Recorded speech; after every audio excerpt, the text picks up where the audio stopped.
Jacques Chirac, il était assis ici, il fallait qu'il soit dos contre le mur, qu'il ne soit pas trop près de la fenêtre. Et en face de lui se trouvait pour un sommet franco-allemand Gerhard Schröder et pour servir Jacques Chirac et le chancelier allemand Julien. Il se souvient très bien du choix du président ce 1er octobre 2004, des escargots et une choucroute accompagnée d'une dégustation de vin d'Alsace. Le jour où je l'ai servi, c'était très sympathique parce qu'il a goûté tous les vins qu'on proposait.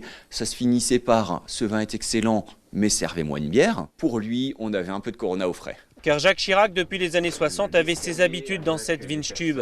Il suffit de regarder la galerie des personnalités qui ont foulé l'établissement pour se rendre compte des liens très forts entre l'homme d'État et le restaurant alsacien. C'était pas l'époque des selfies encore, mais on faisait des photos et il allait toujours saluer les cuisiniers.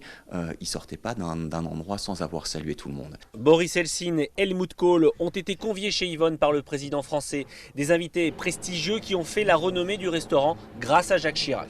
Il aimait certainement la tradition alsacienne, les plats alsaciens qui étaient tout à fait typiques. Et il aimait beaucoup, ça je le sais, boire son petit vin blanc et son verre de bière. Et ça, c'était pour lui un rituel obligé à chaque passage à Strasbourg. Un rituel que Jacques Chirac ne voulait manquer pour rien au monde. Lors de nombreux déplacements en Alsace, il s'est arrêté 11 fois chez Yvonne pour y manger.